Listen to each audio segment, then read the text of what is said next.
our guest is Lydia Beukelman. She's gonna talk to us about her podcast, Business Success Japan. Thank you, Lydia. Welcome to Contacto Japón. Yeah, I'm excited to share whatever I can to help your audience as well as they try to explore whatever Japan has to offer them in their futures. What made you fall in love with Japanese culture?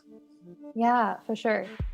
I feel like I don't have as much of a cohesive story as a lot of people do who seem to share their histories about Japan. But as a child, I was always somebody who loved to read books, who loved to make up stories, play make-believe and things like that. But I was from a very, I don't know how to say it other than very white part of the country. It was, everybody kind of had the same culture, everybody had the same history, the same way of thinking. So I was always super fascinated with the idea that there were other places where people thought differently, and that, well, later on I learned people think differently and there's just different ways to think correctly. So from a young age, I was always interested in different, quote unquote, different worlds.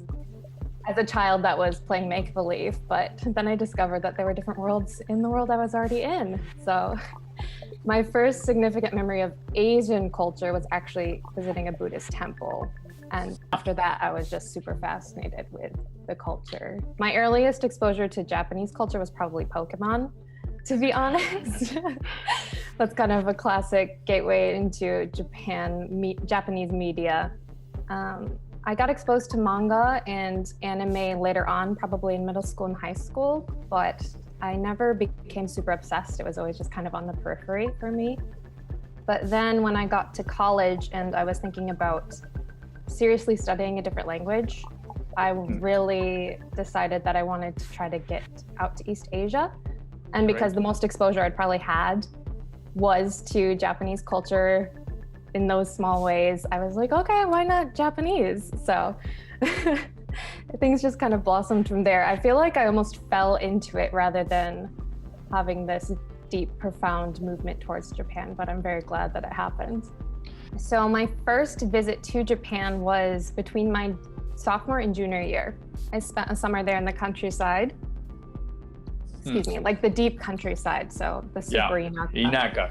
The super Inaka. That was definitely an experience. Where was it? Where was it? Not Hakone, Hikone. It's on Hikone. Biwa, Lake Biwa. In so Kyoto. Shiga Prefecture. Kyoto. Yeah. Okay. Mm-hmm. So not a whole lot there, but I definitely was exposed to the more, I guess a lot of people would call it the more authentic Japan, just that sort of lifestyle, being a little bit closer to nature, being a little bit slower, being a little bit less westernized in a lot of ways.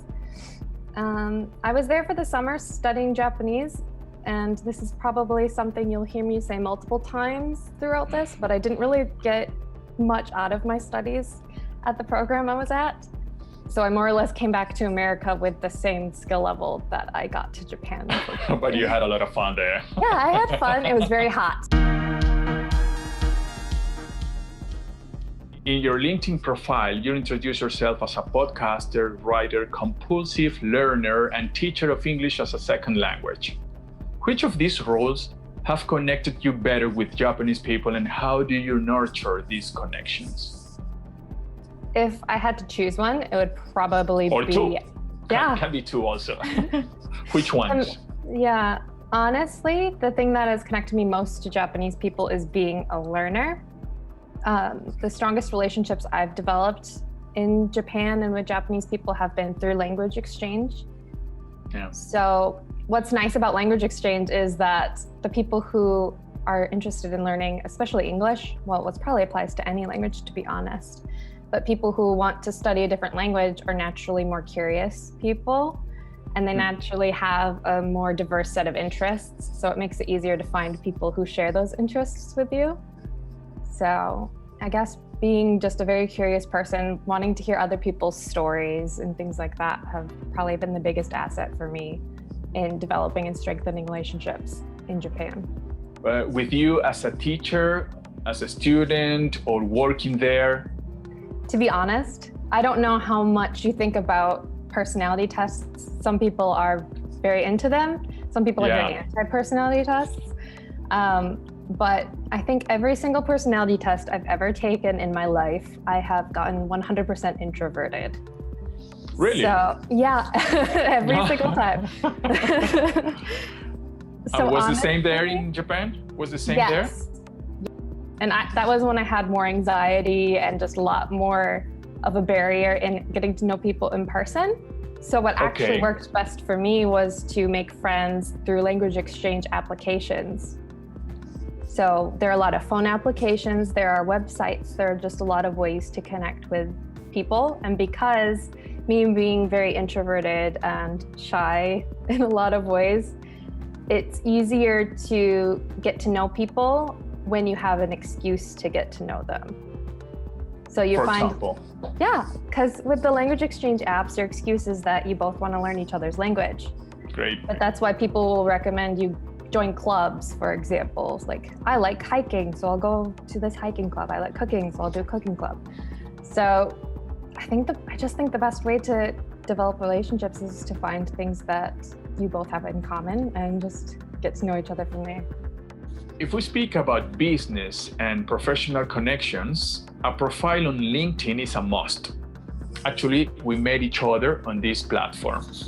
To me, LinkedIn is probably the most powerful tool I've had. Again, being an extremely introverted person, I was never one to be like, oh, let's go on a bunch of networking activities. That sounds super fun. And I just love walking up to strangers and saying hi to them all the time and telling them about myself. That's never been the case for me. So on a practical level, especially if you're more introverted, it helps a lot to be able to talk about things with people. So people post something and then you make a comment saying, oh, that's interesting. Here's what I think about it. And then you can start connecting with people again over something you're both interested in. So you have a little bit of a deeper relationship from the beginning, like from the very beginning, because you've talked about something that matters to you. And then on the flip side of that, being somebody who is active on the platform, making content, trying to make content to help other people especially. What's great about that is they find you, the people you want to connect with, because they're the people you want to serve. They'll find you. And from there, you connect with them, you see their activities, and they're interacting with people who are interested in the same things as them. So then you see, oh, X person said a comment on this other person's post. And then you're like, oh, that other person looks interesting. I'll connect with them. So it's a really, really positive spiral. You get to connect with so many people that never in a million of years would you have even met, let alone have some sort of relationship with. Yeah. Tell us about your motivations to start this podcast and the relevance of this tool, of this specific tool, the podcast, on your personal branding. Yeah, that's a really good question. And the answer is that I didn't really have a plan in mind when I made the podcast. To be honest, before I started the podcast, I had just kind of started a small freelancing business. That was at the beginning of this year, before coronavirus became a thing. I was thinking it would be nice if my students had a way to review the course materials before they went to Japan. Because I know from experience that it's really easy to get overwhelmed and then forget a lot of important things, especially if you're going over to a new country. So I was like, oh, I'll just take some of my coursework. I'll make audio versions of it. I adore podcasts. I obsessively listen to podcasts. It's probably not good for me to have so much input all the time, but that's where I am in life. Just constantly listening. I was like, I'll make my own and just make this course material available to my students. Maybe it could be kind of promotional. If I wanted to reach out to other companies, they would get an idea of what I was teaching. Great. So I decided to do that. And going back, I had connected actually with Kasia Lynch a while before then, and we email back and forth quite a bit. And she offered to be a guest on the podcast because I think I was saying that, oh, I'm running out of course materials and I don't know what else to do with this podcast. And she offered to be a guest. So She was my first guest. She was a very good, sport about it, considering I had zero experience interviewing anyone for anything. So from there, I just started reaching out to people. She was kind enough to open up her network to me and be like, you should interview this person. This person's cool too. And eventually, because my network was growing slowly, I was able to reach out to people on my own and ask them to be guests. So it was able to grow from there. And now it's all interviews and I don't have to be the one person talking the whole time, which is great.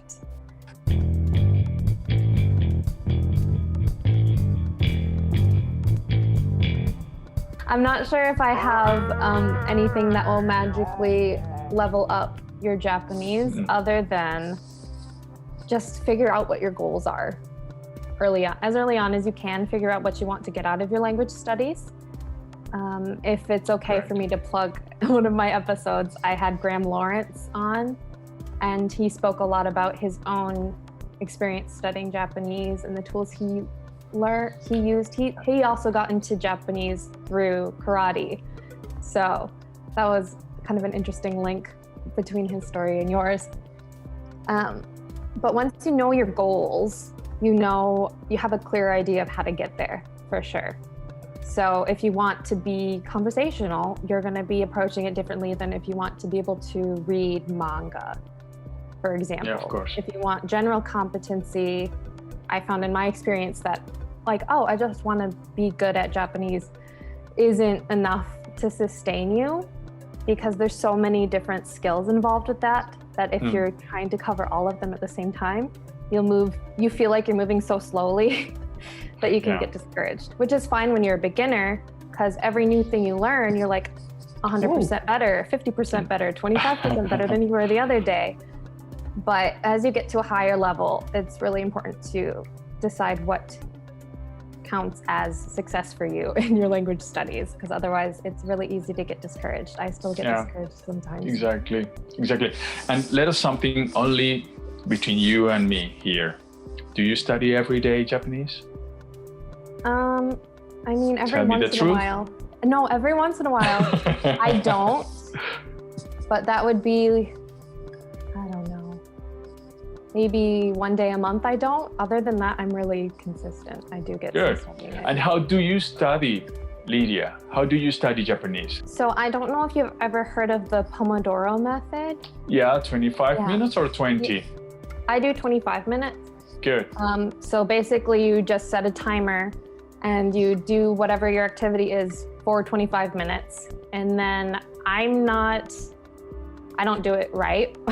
I usually take the 25 minutes and then I switch to a different task for 25 minutes that I have to do. And then I switch back and forth, which people will probably say isn't the best way to do it. But it works for me because then I'm not just sitting down and like, okay, I'm going to study Japanese for 2 hours and then get distracted every 10 minutes because like, oh, I have 2 hours, it's fine. I don't have to get everything done right now. Whereas if you only have 25 minutes, it's a lot easier to stay focused. I'm a firm believer in listening to, I don't know how to say it, listening to how do I say this? Paying attention to how different activities make you feel. Okay. For example?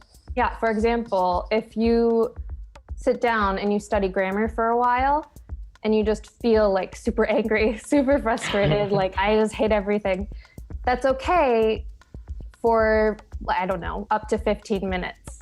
But if your whole study time is something that makes you unhappy, your brain, your body, your whole self will eventually make you stop doing that activity. It'll find ways to make you stop. So you should be strict with yourself, but you have to balance it with things that make you happy. You should also still be strict with yourself because you do need to get some things done. So just for me, for example, the thing I'm strict with myself with is Anki. Have you heard of the Anki flashcard system? Yeah, sure. Yeah. So I make sure to do that every day. And that's kind of the thing that I get done first. And I make sure I do every day that I study. Is Anki the tough part first. Yeah. And then after that, I get to read something that I enjoy. Usually it's reading because I really like reading. And I like reading the news, but I try not to read the news because it's honestly not very good for your mental health to do too much. But if it's for studying, then it's fine, right? I love NHK News Web Easy. I still read it every day, to be honest. And what I love about it is if you're a lower level at Japanese, then it just takes more time, and then it ends up taking up your whole study time. And you're like, okay. And you have the furigana, and the audio is perfect. You get to set it to your level. But what's really nice about NHK News Web Easy is that as you get better at Japanese, it just takes less time. So maybe one of my Pomodoros will just be NHK News Web Easy. And then after that, I can read the normal Japanese news. But I still get like that. My brain gets to have this feeling of mastery because it's like, oh, I got through all these articles really fast. And you have to make sure, you just have to do things that make your brain happy. Otherwise, your brain will not cooperate with you when you're studying. That's wise. Can I tell you my system for using NHK News Web Easy? Okay. What I do with it is I read it through with the furigana and everything, just looking up the words. Like normally I know most of it now, but sometimes they'll have specialty words in it just because it's a wide range of news. So they'll cover things you don't know, which is also nice. And I'll write those down. I write them down by hand in a notebook. I have a lot of notebooks with my terrible Japanese handwriting in them. And someday they'll all end up in my Anki deck, but I don't worry about that at that point. Because if I turned every word I found into an Anki card, I would never get finished reading. So I just read it, write down words I don't know. Then I turn off the furigana and I listen to the voice read the article and I follow along. So my brain starts to like put together the different kanji. Great. My brain can slowly figure out the kanji. I don't have to be perfect, but I just keep moving. Like, I try not to get stuck on like mastering the article because that's not the point. Then after that, I turn the furigana back on and read it myself, trying to imitate what I remember from the Japanese voice, like the intonation and all that. And then if they have the video, I watch the video, which is usually hard. Like I don't get all of it, but you see the words that you saw in the article and you've been exposed to the article 3 times, so you know what it's about. So your brain can pick out stuff from the actual news. Thank you very much, Lydia. Any message, any comment, anything you want to share? Well, just thank everyone for their time. I'm very glad to be of any sort of help I can be for people, especially because Japanese can be so overwhelming.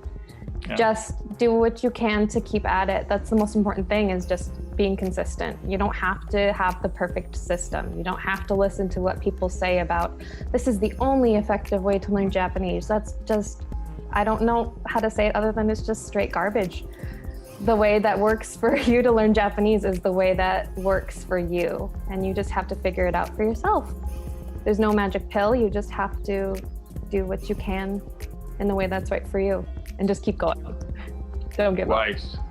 いろいろありがとうございました。はい、ありがとうございました。気をつけてくださいね。じゃあね。じゃあね。バイバイ。